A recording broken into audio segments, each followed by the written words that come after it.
If you love me, please don't judge me. Got my hands tied, the power's above me. Don't shoot the messenger, I'm just a puppet here. If you wanna place blame, then look to the puppeteer. Family, fortune, envy, jealousy, privilege, passed on, legacy, secret, sabotage, borderline, felony, suicide, subtract, selfish, pedigree, yeah.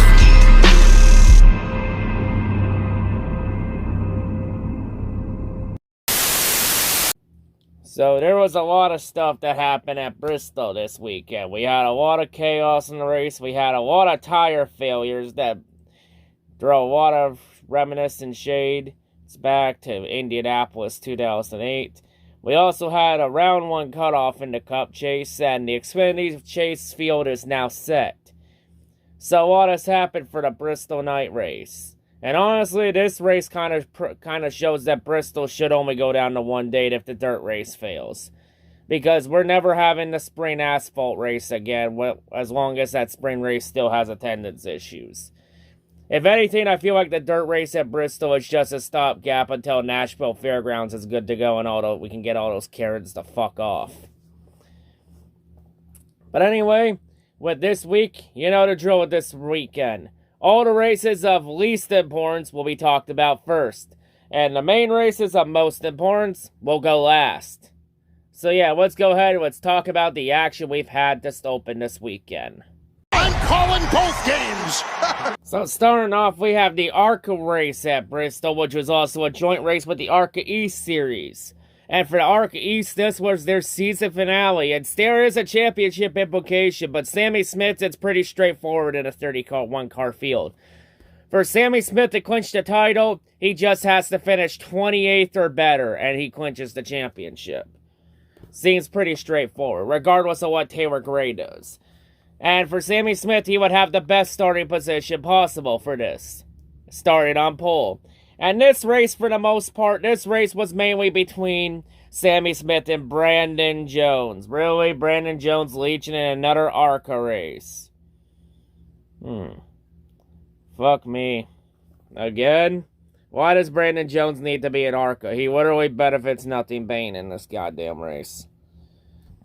But throughout this race, though, we would have a couple incidents, which by 70 to go, enough cars were out of race to where bat set with 70 to go. Sammy Smith would effectively clinch the ARCA East Championship with 70 to go. So for the second consecutive year in a row, Sammy Smith would officially win the ARCA East Championship. So Sammy Smith has successfully defended the ARCA East Championship. Congratulations to Sammy Smith, well deserved by him. And regardless of what happens with KBM and Sammy Smith's future, which is up in the air, which time will tell there, his future is still very bright regardless of what happens. But back to the race. Of course, one of those incidents involved Amber Belson, who looked like she just got taken out. Honestly, this isn't even surprising because everyone in ARCA just dumps each other all the time because nobody in ARCA races with fucking respect.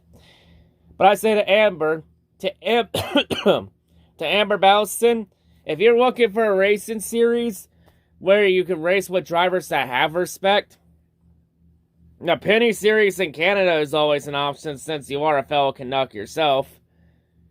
So, I'll tell you right now, Amber, you come to Canada, to the Penny Series, we Canadians would welcome you back in with open arms, no problem. Just an idea, and that rendered paint scheme from Cam K. Harris actually looks pretty cool too. But anyway, back to the race itself. Sammy Smith, it was a very hard battle. We would also have Nick Sanchez would also have some issues in the race, which is some big championship implications. So Daniel Dye and Raja Karut, they both had strong finishes that would help them get back in the championship hunt. So big implications for Nick Sanchez with 2 races remaining on the schedule. But meanwhile, up front, we would have a late race restart between Brandon Jones and Sammy Smith. And in the end, Sammy Smith would hold off the ARCA leech in Brandon Jones. And Sammy Smith gets another ARCA win. And even with Sammy Smith locking up the ARCA East title, oddly enough, Sammy Smith is actually closing in on Amber Belson and Tony Brenreiner for top 5 in points.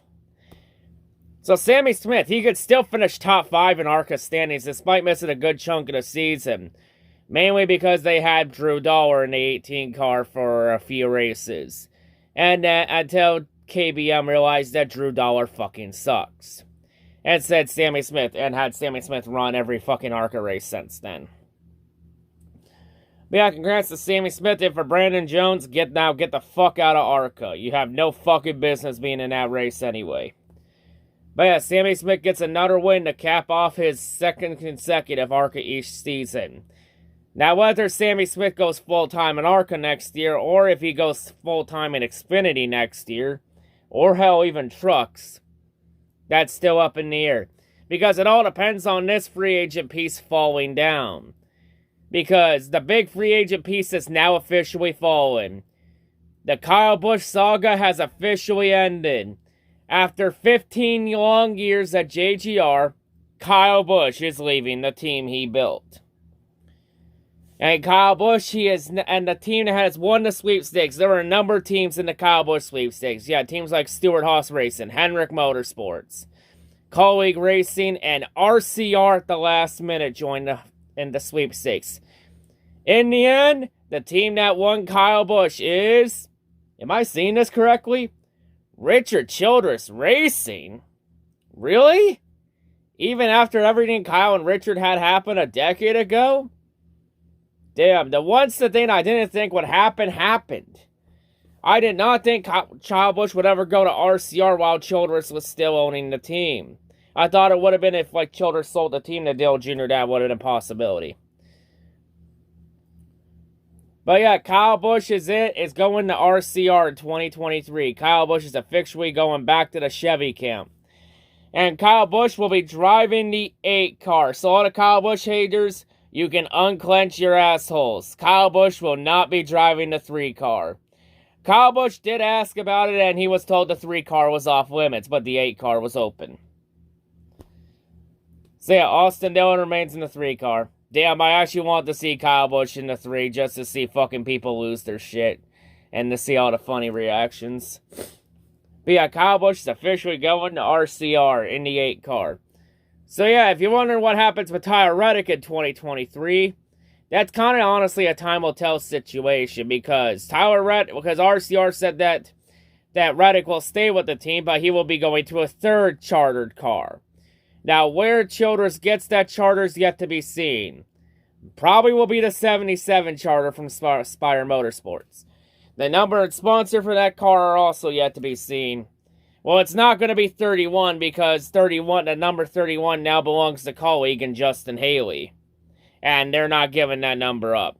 So odds are that 3rd car is probably going to be numbered either 29 or 33. Probably 33. Because Reddick doesn't go over to 2311 until 2024. I think the only way Reddick doesn't stay with that team next year is if RCR is bluffing and he's just wanting 2311 to just buy out Reddick's final year so Reddick goes a year early. I mean, that situation, it all depends on if Kurt Busch is forced to retire or not from his concussion. Because Hamlin said that Kurt Busch was going to keep the 45 as long as he's medically cleared. But also with Kyle Busch also going to RCR, it also means that KBM, the Truck Series team, will be switching from Toyota to Chevrolet. So not only does Toyota lose Kyle Busch, they also lose their top Truck Series team in the process, and one of their top young driver development program pipelines too. So Kyle Busch Motorsports and Trucks is now going to become a Chevrolet team. But in terms of which drivers Kyle Busch will get to retain, he will not be retaining John Hunter Nemechek and Corey Heim, because both Nemechek and Heim are Toyota contracts. So they'll both be staying in Toyota camp. And let's be real, we already know who's getting the 18 car. It's obviously going to be Ty Gibbs. Like, who else?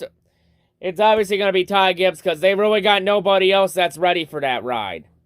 Especially since also during this whole situation, Brandon Jones is also leaving Joe Gibbs Racing too, as he is leaving that 19 car to go to the 9 Junior Motorsports. And also, Brandon Jones is bringing the Rheem Menard sponsorship over to the 9 car with him. Well, that explains why Brandon Jones got the 9 car, because Noah Gregson's taking a good chunk of that sponsorship money over with him to Petty GMS in the 42 next year. And since, and yeah, Brandon Jones, his Rheem Menard sponsorship, that sponsorship money, that's the only reason that Jones got the 9 car to begin with, that money. Because that's the end of the day. Because like I mentioned like a month or two ago, doesn't matter how talented you are in the sport. If you have financial backing behind you, you will get a top ride in the sport. I mean, for Brandon Jones, he isn't a terrible driver, but he isn't a good one either. He's somewhere in the middle. He's pretty mediocre at best. So, yeah, it is a massive downgrade, though, from Noah Gragson to this. I don't know. Maybe he'll win 2 or 3 races. Maybe he'll win 2 races a year in that 9 car. But he'll probably do next to fucking nothing in that 9. But yeah, Toyota is now officially in shambles. With Kyle Busch leaving, their top Toyota trucks pipeline leaving. And now they lose a good chunk of their Xfinity sponsorship with Brandon Jones leaving. But let's be real, Ty Gibbs riding in Xfinity, that's more than likely going to be John Hunter Nemechek taking that ride. The other ride, it all depends. Now, Sammy Smith, he isn't a Toyota driver either. And neither is Chandler Smith. So maybe both of them end up in the trucks program for KBM next year. I mean, all that, though, that's a time will tell type situation. And RCR also threw massive shade at Tyler Reddick. Because they didn't tell Reddick about Kyle Busch taking the 8 car until an hour before the press conference. So yeah, Richard Childress got back at Tyler Reddick for Reddick being a spineless snake and stabbing RCR in the back to go to the Toyota World Order. Karma's a bitch at the end of the day. And also, yeah, Childress also gave Kyle Busch an interesting signing bonus too, giving him a Rolex watch. So yeah, Childress also told Kyle Busch to hold his watch too when he handed Kyle Busch the signing bonus. Well, so that whole fight between Kyle Busch and Childress at Kansas in 2011, 11 years later, that whole thing has now come full circle. And also, Richard Childress also gave Kyle Busch's son Brexton a developmental contract in the future. So, Brexton Busch will be a member of Richard Childress Racing within a decade, since Brexton's only 7 years old. And keep in mind, Kyle Busch said he wants to race full-time until Brexton turns 18. So another 11 more years with Kyle Busch. So probably if you want Kyle Busch gone, too bad. He's probably staying around for another decade. At least until his son Brexton turns 18. But yeah, the big piece of free silly season has officially dropped. And now JGR's in shambles. Their entire future is fucked. JGR is officially in the same position that Hendrick Motorsports was in 2017. Because Hamlin and Truex, they're probably a year or two away from retiring. And let's be real, the best driver at JGR this year has been Christopher Bell. You might say Hamlin, but I say no, it's Christopher Bell. Bell has been way more consistent than Hamlin. And Ty Gibbs is probably going to be more likely the future of that team. But it's also pretty kind of crazy that Toyota didn't even make an attempt to keep Kyle Busch. Because it seems like after the whole Oracle deal fell through for Kyle and JGR just flat out gave up and just let Kyle Busch walk. They let him walk to the Chevrolet. So yeah, and now the Chevrolet development program gets more stacked because now you got the Top Truck Series development program coming over to Chevrolet. So yeah, now the question is what happens with Toyota in the Truck Series? Because KBM was their top team, and they're gone. I don't know, do they put more resource in the Thor Sport? Does JGR start up a Truck Series team? I mean, the one thing I have for JGR, I think it's pretty straightforward what JGR should just do. Like, the fact that they let Brandon Jones also go within 1 week, within like 2 days, they have Brandon Jones and Kyle Busch both leave the team. JGR's in shambles. Like, the fact they let Kyle Busch walk, it just shows why JGR will forever live in Hendrick Motorsports' shadow. And why Hendrick Motorsports will continue to reign supreme over their peasant asses. So yeah, for JGR, it's very straightforward what they should do. I'm just going to say it here for JGR. Blow it up. Blow the whole fucking thing up. Go into a full rebuild. You ain't fucking winning with it. You ain't winning another championship with this current core. Blow it up. You might win one with Bell, but that's it. Just blow it up. Bring on the youth movement. But yeah, that's everything from silly season this week in ARCA. Now let's move on. So now on to the truck race at Bristol to start off the Truck Series round of 8. And the first half of this race, it was all Chandler Smith. Like, this truck race kind of blew ass out of a cannon because there was very little passing, especially for the lead. Like, the only real lead changes happened on pit lane. And you had very little tire fall off in the PJ1 at Bristol. It has worked in the past at Bristol, but this time, especially with very little tire fall off, it didn't work. It just didn't mix. I mean, you had different leaders come and go off different strategies because of when to pit and when not to pit, which made the race kind of interesting, but that was really about it. But in the end, it cycled all the way out to Ty Majeski getting the lead. And then Ty Majeski, he would hold the field off. And Ty Majeski, he would go on, and Majeski would get his first career Truck Series win, winning at Bristol. So Ty Majeski is officially a winner in the NASCAR Camping World Truck Series, now Craftsman Truck Series next year. So Ty Majeski, he gets the win. And Ty Majeski, also with this win, Majeski also locks himself into the Championship 4.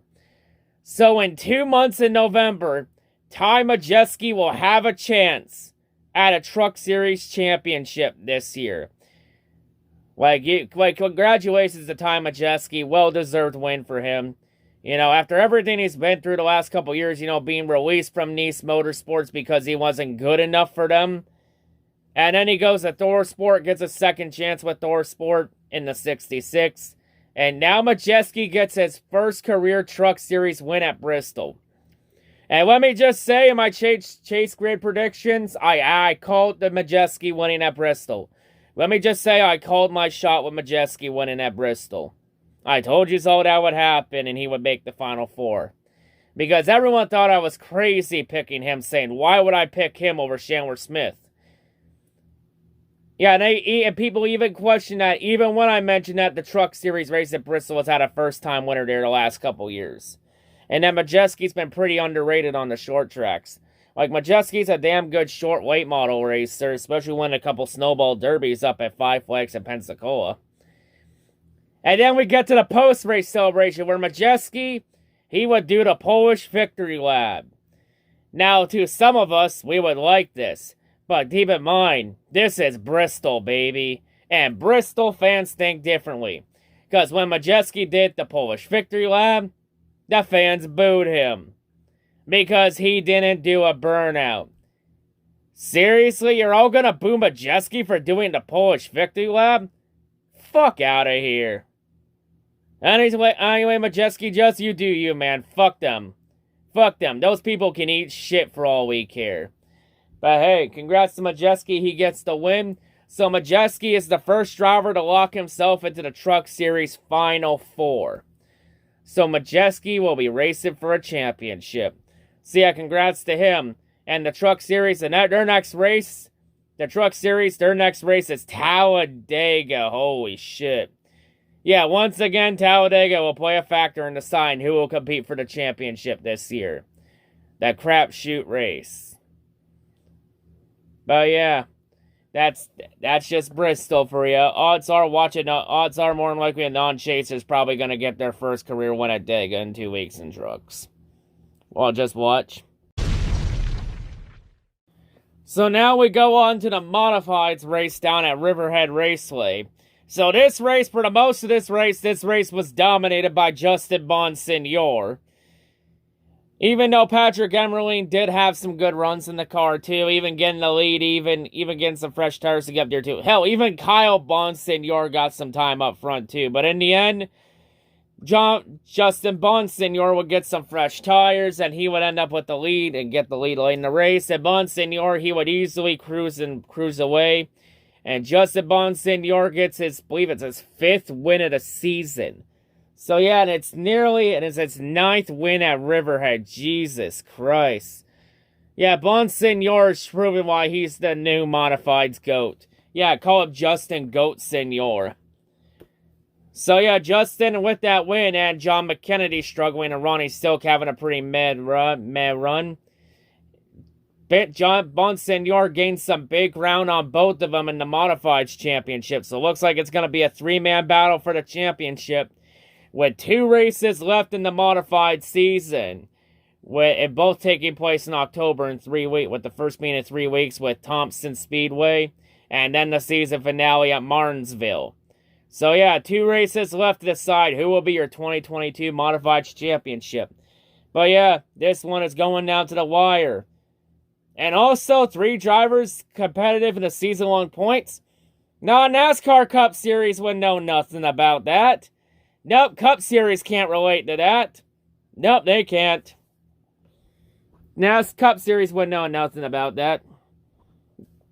You know, watch NASCAR put a chase in the Modifieds in a few years, because, oh, look, an exciting season-long points battle. Nope, can't have that in NASCAR. We can't have that.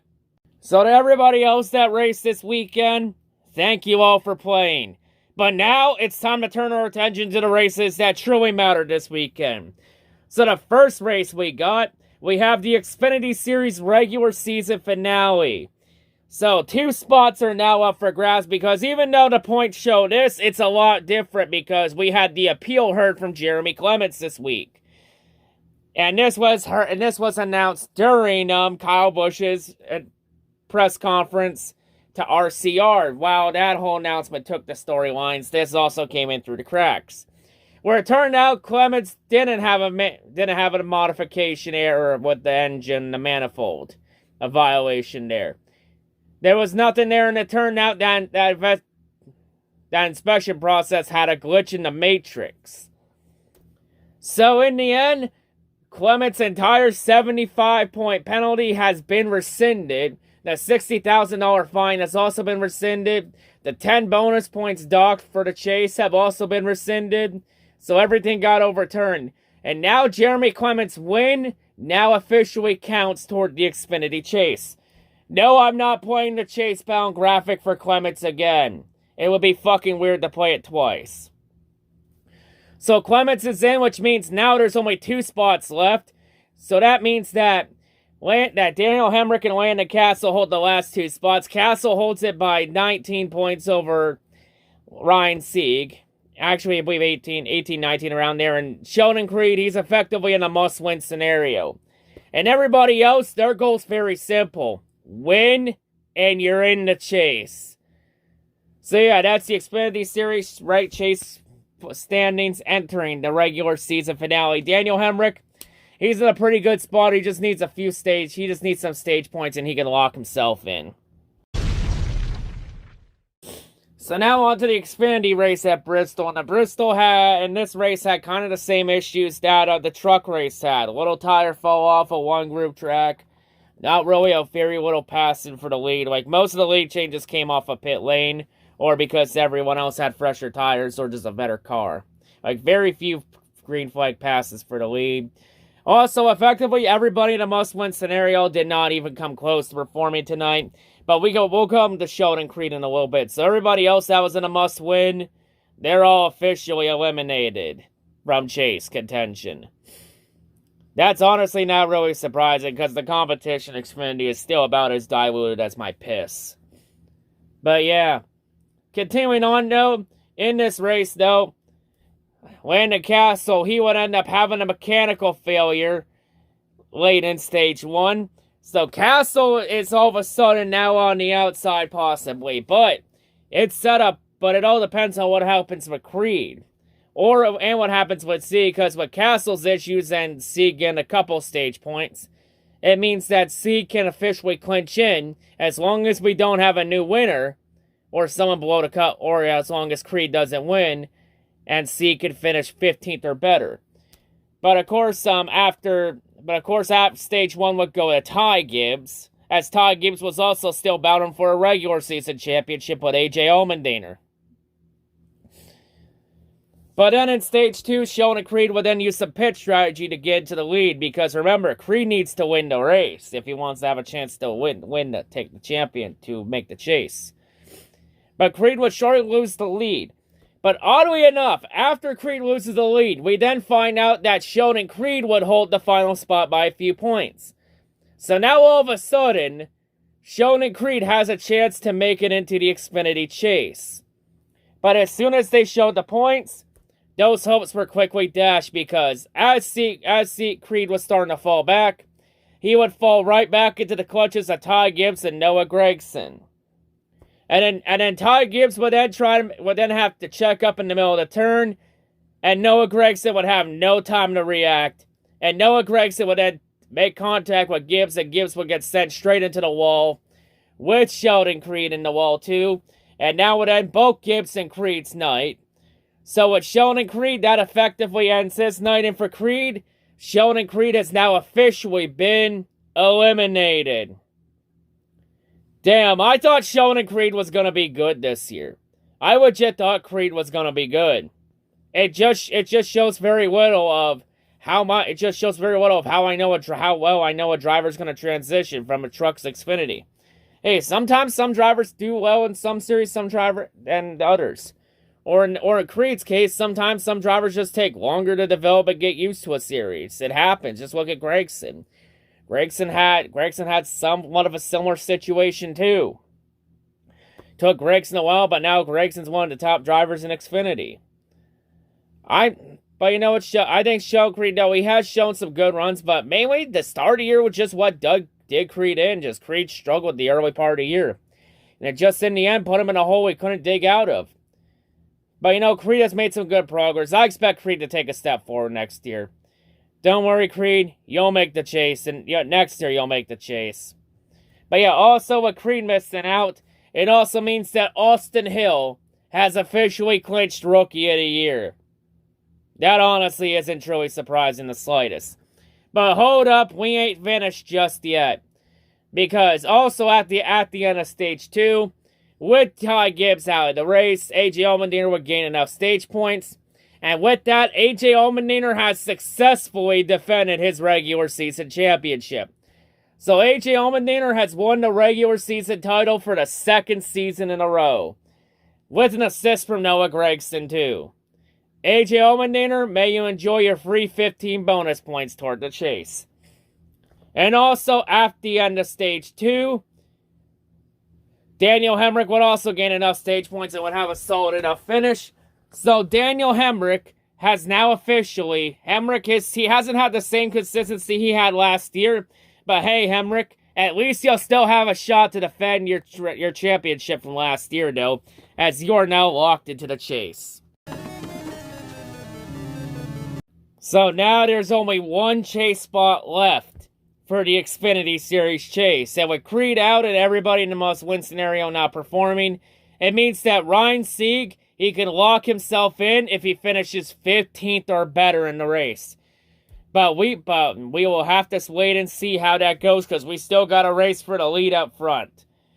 Because up front, it looked like Justin Allgaier was going to have this race in the bag late, especially Sam Mayer at one point at the end of Stage 2, until Sam Mayer decided to get greedy with a lab car and try to go 3 wide and would spin himself out.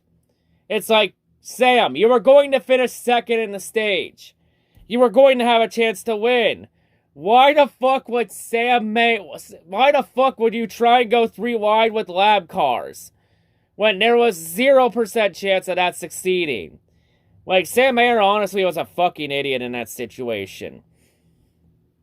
But meanwhile, up front, it was looking like it was going to be a battle for the lead between Allgaier and Gragson. But Allgaier would have the track position because at Bristol under green, you really can't pass under green, especially with very little tire fall off.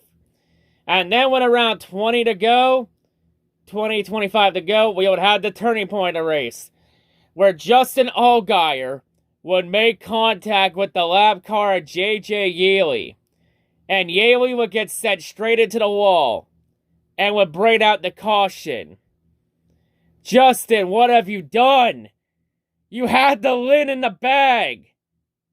And you take a lap car out. What were you thinking? And then during the pit stops, Noah Gragson would pull some tire strategy to pull a 2-tire stop to get to the lead. And then Allgaier, he would end up in a stall position after, but hold up, we have a penalty. Beep! Because Allgaier was caught speeding entering pit lane. So in the end, Allgaier has to restart at the back of the field. Allgaier fucking blew it. He blew it. Allgaier fucking choked. He had this race in the bag and he fucking blew it.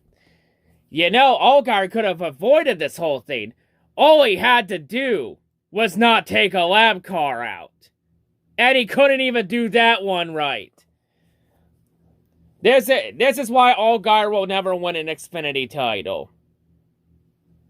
He just cheats because he chokes all the goddamn time. He is the new Elliott Sadler in Xfinity. He's a good regular season driver, but can't win when it matters the most. Or perform when it matters the most, that is. So then the race for the lead would end up as a battle between Noah Gragson and Brandon Jones for the last 20 laps. And Brandon Jones has 100 laps fresher tires than Noah Gragson. But despite Brandon Jones' best efforts, it would not be enough because very little tire fall off meant that and with Bristol being a high lane dominant track, Noah Gragson was able to hold the entire field off and hold Brandon Jones off despite being at a massive disadvantage. And Noah Gragson would get the win at Bristol. So Gragson gets his 6th win of the season. And Noah Gragson, that's now his 3rd win in a row. So Gragson, he has the most momentum out of any driver going into the chase. And we even got to see Noah Gragson climb out a roof hatch. That was pretty cool.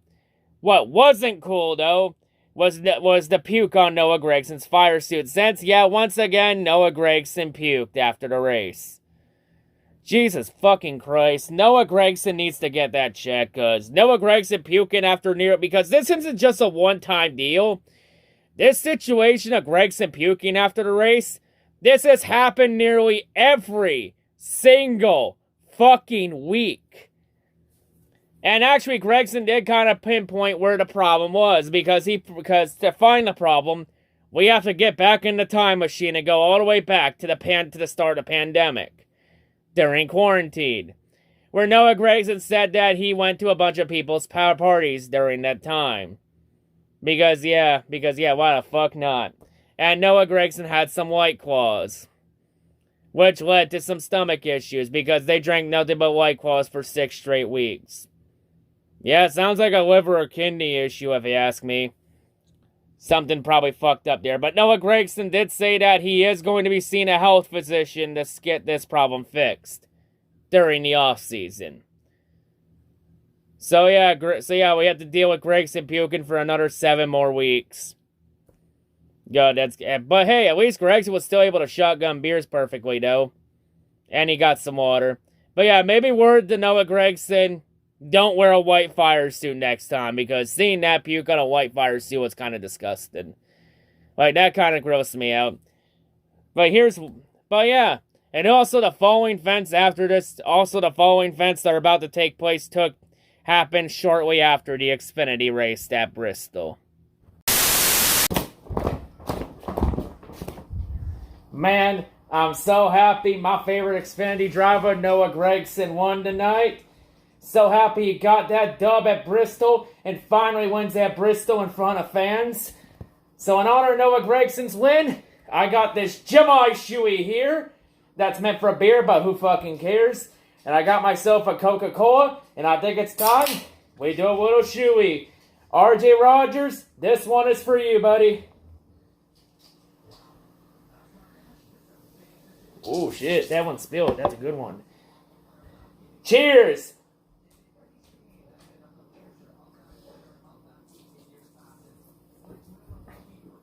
Woo! Yeah! Let's go, baby! On to the chase! Yes, a new channel tradition is here. From now on, anytime Gregson or an HMS driver wins, or if a Detroit team wins a big game, I will drink a shoe. I will drink Coke out of a shoey. And yes, that shoey is pretty clean. It's a clean Jimmy shoey. So yeah, with Noah Gragson getting the win, Gragson does have the most momentum entering the chase. With now winning 3 races in a row. And Gragson has now entered the chase, winning 4 of the last 8. Damn. So yeah, Gragson has gone hot at the right time. So yeah, and you want to have as much momentum as you can entering the chase. So yeah, Noah Gragson, he becomes the clear-cut championship favorite entering the chase for Xfinity. And now the question is, who gets that 12th and final spot between Ryan Sieg and Landon Castle? Did Sieg do enough to get that final spot? In the end, he did. As Ryan Sieg, he would finish 10th. And that 10th place finish would be enough for Ryan Sieg to get that 12th and final spot over Landon Castle by 5 single points. So Ryan Sieg has done enough to drunkenly stumble his way back into the Xfinity chase again. And with Sieg being in, it means that Landon Castle has officially been eliminated. Damn, I thought Castle was going to be pretty solid with that car, but I think Castle was just a microcosm of how far Colleague is off this year compared to last year. Like, if Landon Castle was in that 10 car last year, he probably could have been a dark horse contender for that championship. Hell, let's be real though. He would have done a lot better than Jeb Burton. We can all agree on that. But yeah, Colleague has just been off because it's not just Castle that hasn't been strong this year. It's also, you also got to throw in Daniel Hemrick, who hasn't looked that strong this year. And Allmendinger, the only races Allmendinger truly has speed at this year was the road courses. The ovals, he just has been pretty consistent, has had consistent good runs, but that's it. Like, Allmendinger's just fast on the road courses, and that's about it. But yeah, Colleague has just been off this year. Then again, sometimes that tends to happen, though, when you focus a lot on your Cup Series team in their first year. In their first full season, that is. But yeah, maybe Colleague can rebound next year. I don't know. I think Landon Castle should get another chance, because I think Castle can, let's see what Castle can do in that 10 car when that team is actually good. Just in the end, Castle just circumstances. Mainly, Clements winning Daytona turned this chase field upside down and changed everything. But yeah, Castle's out. The chase field is now set. Let's see, getting in. So yeah, the 12 driver field is now set. So now in 7 weeks, we will find out who will win the Xfinity Series Championship.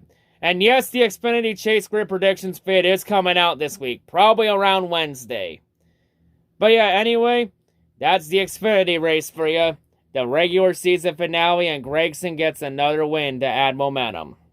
But now, with the Xfinity race out of the way, now it's time to turn to the round 1 cutoff race for the Cup Chase, as there are now 11 spots up for grabs in the Cup Series chase to end the first round. So now to the Cup race at Bristol. Our round 1 elimination cutoff race. For 4 drivers, their seasons will officially end and they will be sent to elimination station. So this race, the early part of this race, it looked like Almirola and Briscoe were going to be the class of the field in the early parts of this race. Especially with at Bristol, there was once again the same issue I had in this car. Honestly sucks ass on short tracks. Like 100% NASCAR needs to make some fucking changes to this car for short tracks. Because nearly every fucking short track race this year has sucked ass. Like, this car seems to do good everywhere else. Especially on intermediates. Hell, when tracks like Pocono are fucking better than short track races, then there is somewhat of a problem. Like, the only good short track race this year has been Spring Richmond, and that was mainly because of pit strategy. Other than that, every other race has fucking sucked ass this year, and this race was no exception. Especially with a number of tire failures, Jesus Christ. Not only did Goodyear bring a tire that had little to no fall off, but they brought a tire that had issues just staying together. Of course, early on in the race, Ryan Blaney would have some tire issues, which was a tire, and then they would pit, and then during that pit cycle, Blaney would have the tire fly off the car, and would land all the way in Austin Dillon's pit box. So now that means later on this week, Ryan Blaney will have to take a spin on the NASCAR Wheel of Discipline to see what happens with his crew chief, Jack Bennett tire carrier. Let me be clear, this ain't a car issue. We've already noticed. It's a pit crew issue. The pit crews just flat out suck. But honestly, thank God that tire didn't hit Austin Dillon's one gas man, because that tire came inches away from hitting him. But yeah, and then Ryan Blaney would have some suspension issues in the rear end, where the rear end just came completely apart. And Blaney would be and Blaney and the 12 team would be forced to take the car behind the wall. But oddly enough, Blaney was still far enough ahead on points to where Blaney could still make it in under the right circumstances. But everything has to go his way. So for Blaney's fate, we will wait. Meanwhile, up front in Stage 1, William Byron, he would gain enough stage points, and William Byron would officially lock himself into the second round. Damn, it seems like Byron's inconsistency in the regular season, seems like all they were just doing was just sandbagging the entire regular season, because now they're showing up again. Damn, if only they were just this consistent regular season, but I guess they just chose a sandbag. And try some things out. And then we continue on into Stage 2. In Stage 2, not a whole lot really happened. But after Stage 2, Denny Hamlin, Alex Bowman, and Joey Logano, they would all officially clinch themselves in on points. So those three would be locked in, which means now there's only 7 spots left up in the final stage. But yeah, much of this race, though, was dominated by the Roush-Fenway-Keselowski duel of Keselowski and Buescher. Even though Christopher Bell had some good runs up there, too. And Kyle Larson had some good runs up there. Like, there was very little green flag passing for the lead. Like, in the end, there was like only 4 green flag passes for the lead. And a couple of them only happened because of tire failures, which we'll get to that in a little bit. But early on in Stage 3, with around 230 to go, we would have a big blow in the chase. As Kyle Busch would lose his engine early in Stage 3. And Kyle Busch, he would be forced out of the race. So, with Kyle Busch out, it means that Kyle Busch's chase is gonna be over. Meaning, for the first time in Kyle Busch's career, he will be eliminated in the first round of the chase. And now the Kyle Busch haters can now say the 4 greatest words in racing. How about Kyle? Oh, fuck! Never mind. Because shortly after that engine failure, we had a massive crash that involved Daniel Suarez, Tyler Reddick, and Austin Dillon.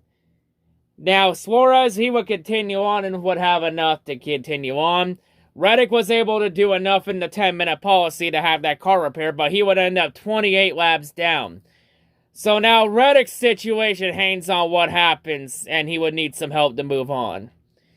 But for Austin Dillon, Austin's team would not be able to get that car repaired in 10 minutes. So with Austin Dillon, this elimination is confirmed, because also with all this happening, Kyle Busch will end up back above the cut line. So now there's a chance for Kyle Busch to still make it to the round of 12. But for Kyle Busch's fate, we'll have to wait on that. But for Austin Dillon's, we don't have to wait any further, because for Austin Dillon, he would be out of the race there. And with Austin Dillon out, it means that Austin Dillon has officially been eliminated from the chase. Honestly, Austin Dillon's win is a reason. Austin Dillon's win at Daytona and his performance in the chase. It's a massive reason why the fucking chase is stupid. And why the win in your end thing is stupid and dumb. It's like, seriously, we sacrificed Martin Truex Jr. for this shit?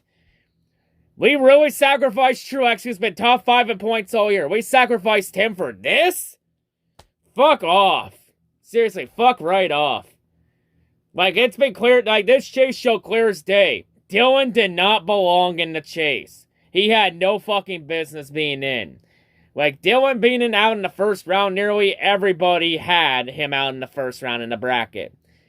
Anybody that actually had him going to the round of 12 are fucking fools.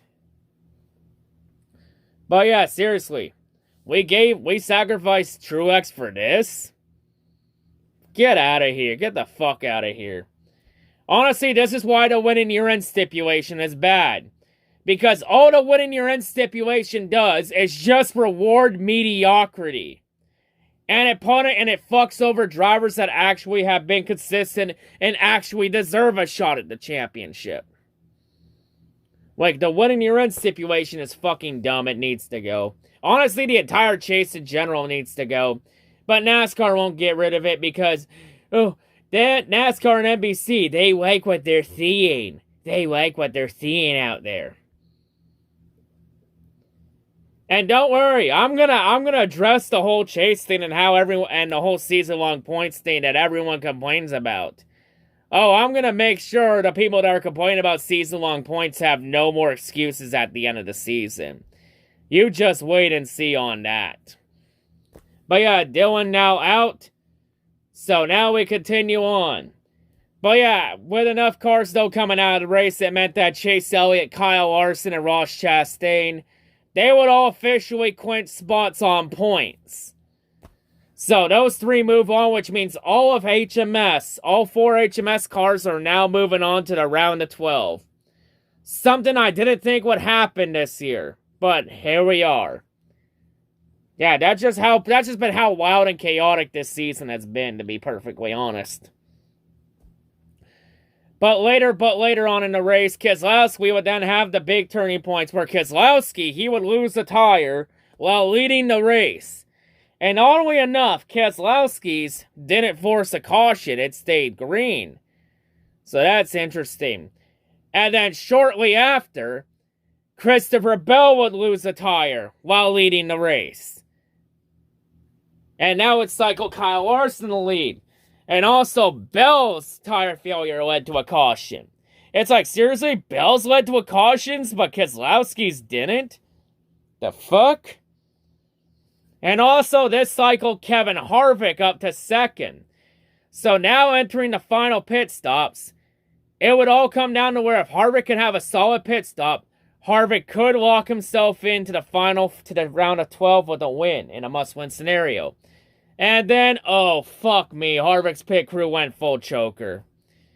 Because during Harvick's pit stop, they would fail to get the tire on the car on, but the tire would fall off and stay in the box. So that means Kevin Harvick this Wednesday will have to spin the wheel of discipline to see if he gets a 4-race suspension or not for his crew chief, tire changer, and jackman. But yeah, Harvick would end up having to come back in, and plus Harvick also overshot the box too, so that adds insult to injury. So Harvick would end up at the back of the field, and that botched pit stop, that would be the nail in Kevin Harvick's coffin. And now as a result, Kevin Harvick has now officially been eliminated from the chase. Wow, really? All that fucking work for Harvick to make it in with those 2 wins to snap his 65-race winless streak? And for this? Like, seriously, Harvick did all that work and it ends up being for nothing. It's like I thought Harvick would have got in because Harvick's been undefeated in a must-win situation since joining SHR, but it didn't happen. Harvick did not get it done when it mattered. He didn't do it. But Kevin Harvick has shown that he still has something left in the tank. But to be honest, Harvick, though, Harvick's main death blow, to be honest, was right at the start of chase when the car would catch on fire. And Harvick would be forced out because Kevin Harvick flat out said, fuck this. I'm not burning alive in that car for NASCAR's entertainment purposes. And then Kevin Harvick, well, Harvick's tirade after. Harvick isn't totally wrong. He is right. NASCAR does not give a shit. They do not. NASCAR does not care about driver safety. It has been very clear this year with how much driver safety has been compromised this year. Kevin Harvick even flat out said that the main problem is because NASCAR supplies these shitty ass parts for the cars. Instead of, oh, I don't know, having the fucking teams build the car? Like, let's be real. NASCAR trying to supply the parts to the team so that it's a level playing field, that's a massive mistake. That just defeats the whole purpose the sport was built off, which was teams building the cars themselves.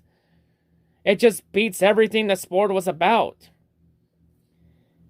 Especially when the parts end up being complete dog shit. And NASCAR having that fucking retarded ass rule saying, oh, you gotta stay in the car when it's on fire, or else you're out of the race.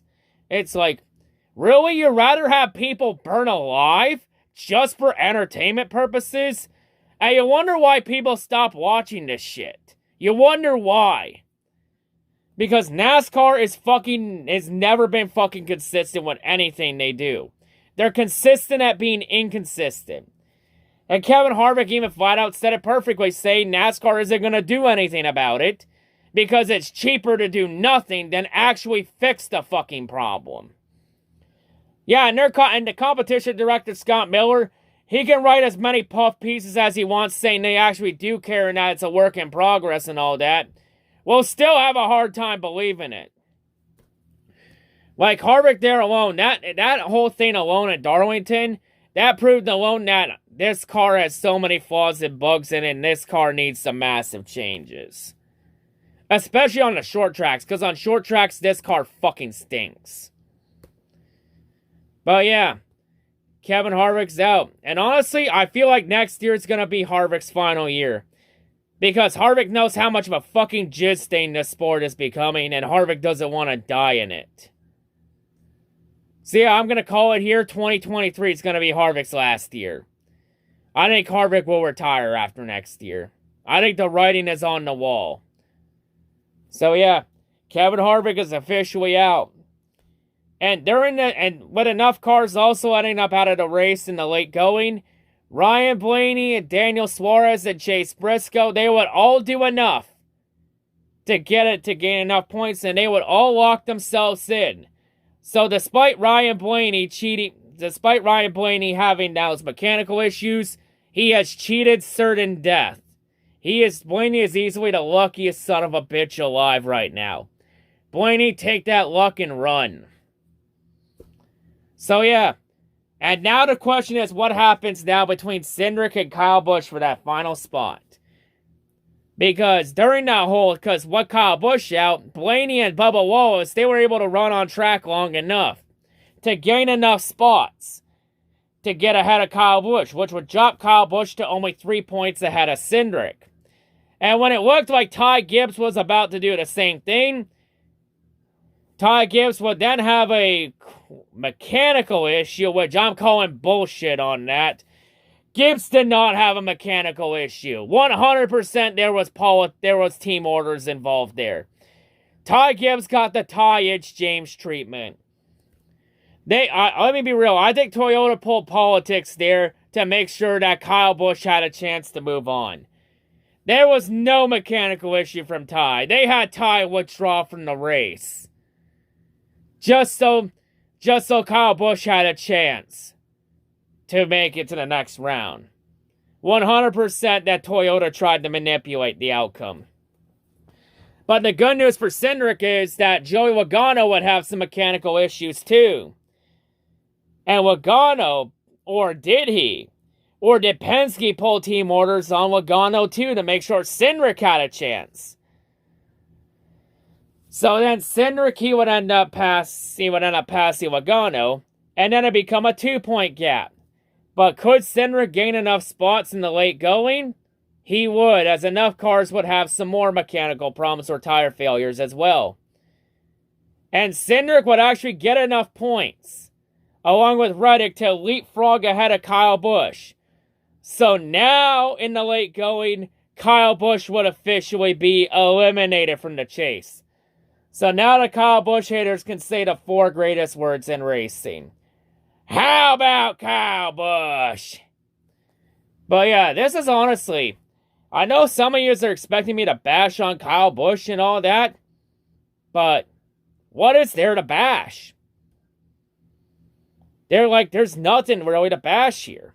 Just Kyle Busch, his run at Joe Gibbs Racing, it doesn't end with a happy ending. It goes out with a whimper.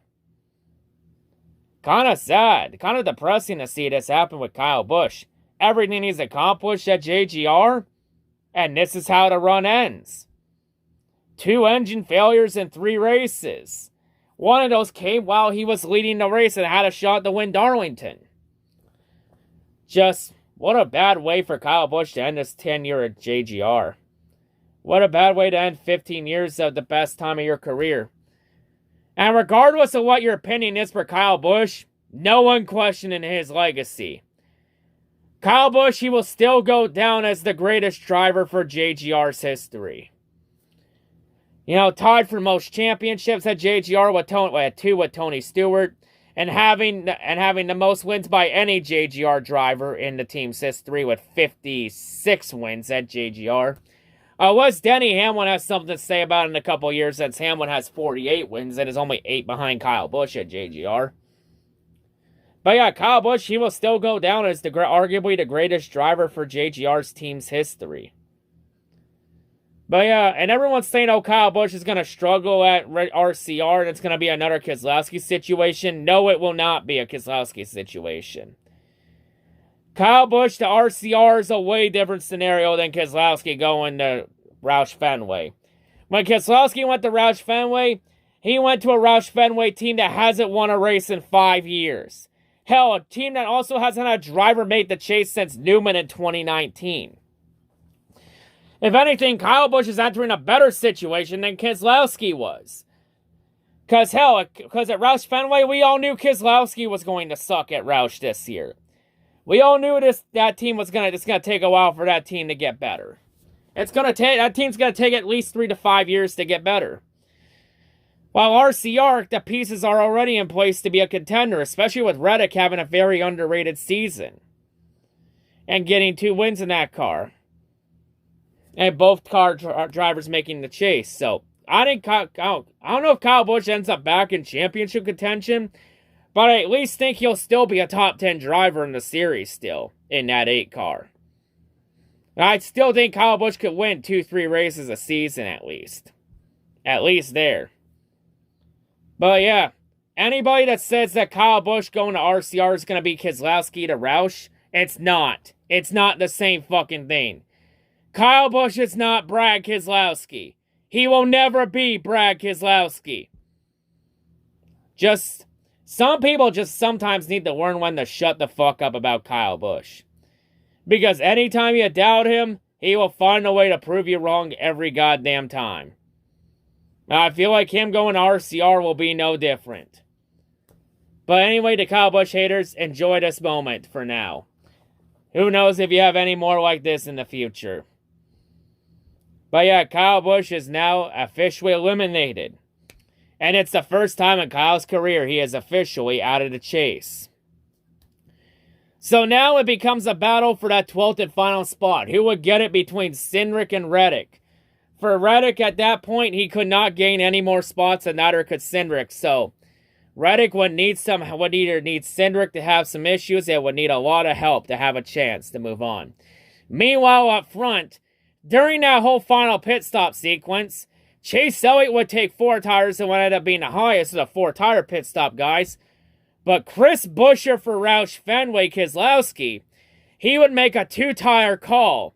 And Buescher would end up with the race lead. And then Chris Buescher, he was able to hold off Chase Elliott for the remaining 60 laps of the race. And Chris Buescher gets his 2nd career win and wins the Bristol night race. And he gets Roush Fenway, their first win since the night race at Daytona in 2017 from Ricky Stenhouse Jr. And it's also the first time since Sonoma 2014 with Carl Edwards that Roush Fenway has won at a track that isn't Daytona or Talladega.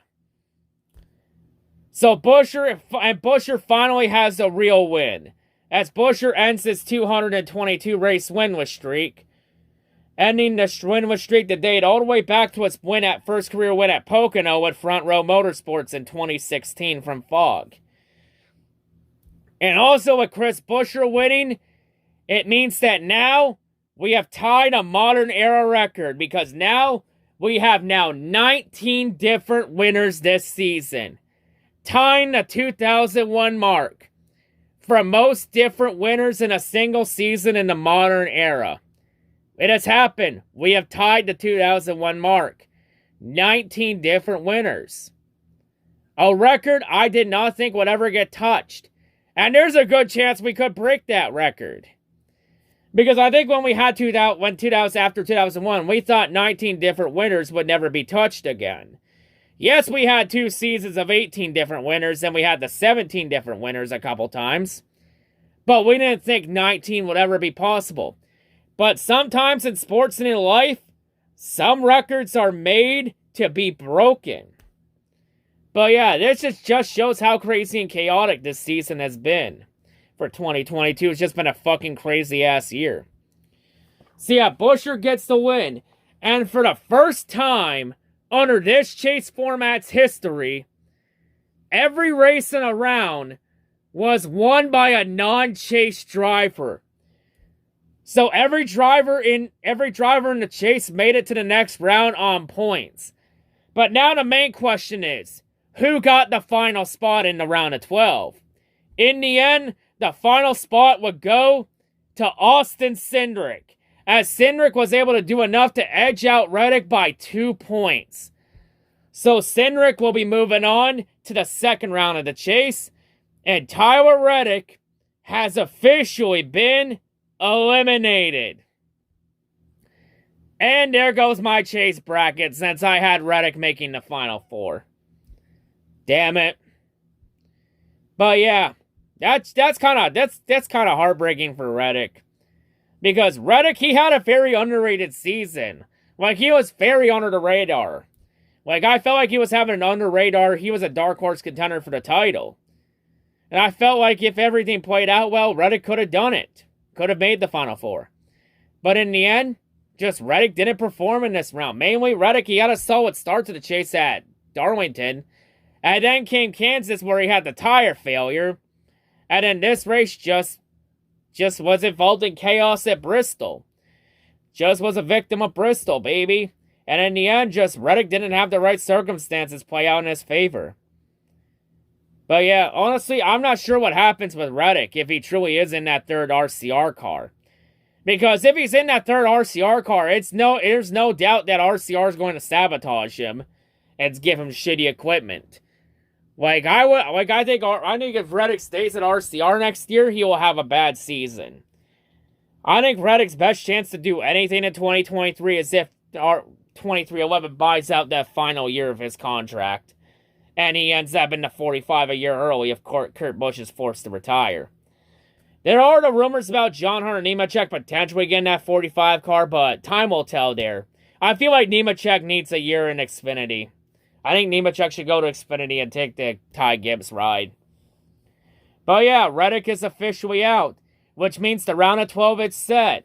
The round of 12 will consist of Christopher Bell, William Byron, Denny Hamlin, Joey Logano, Alex Bowman, Kyle Larson, Chase Elliott, Ross Chastain, Ryan Blaney, Daniel Suarez, Chase Briscoe, and Austin Cindric.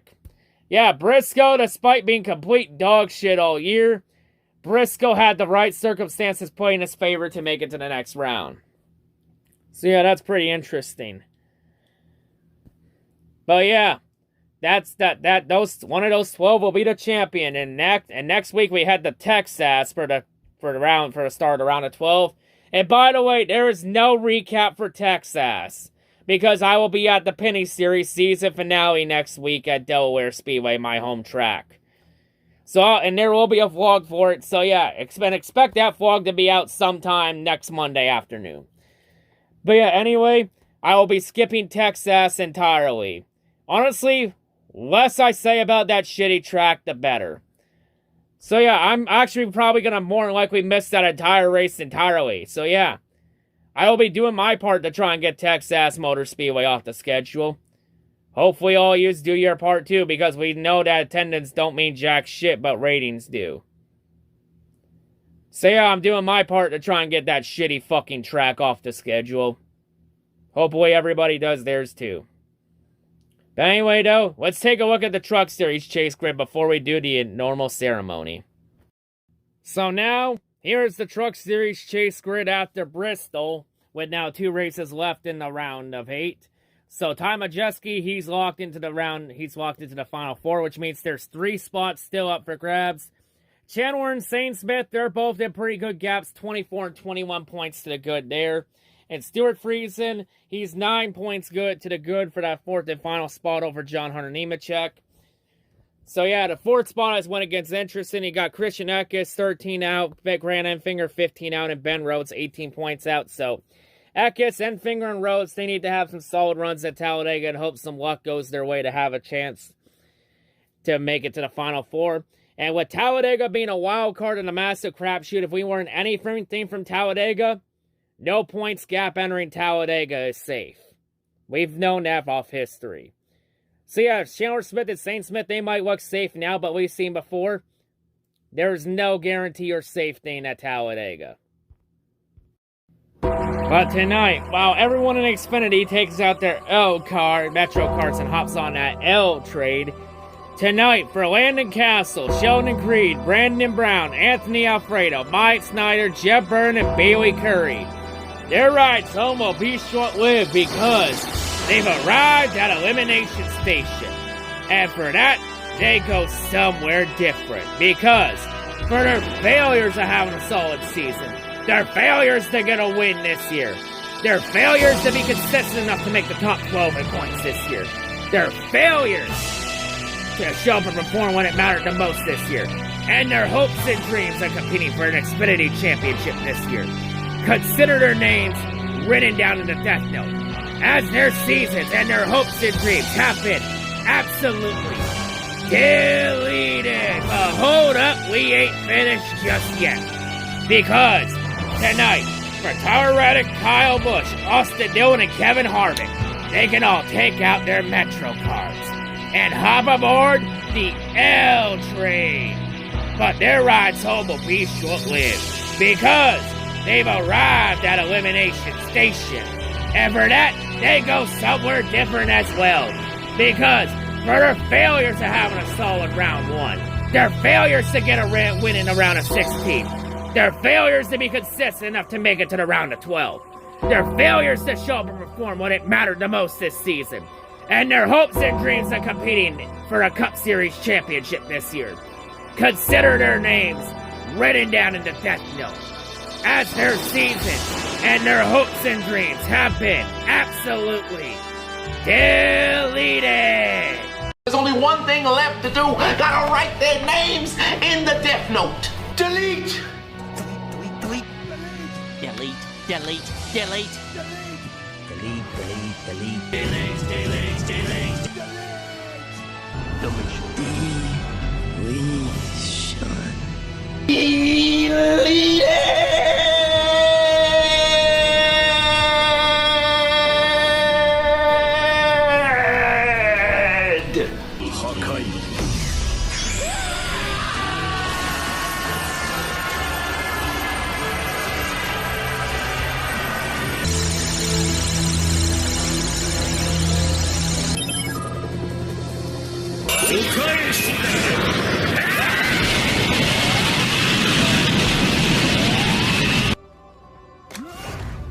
You will rest in Peace.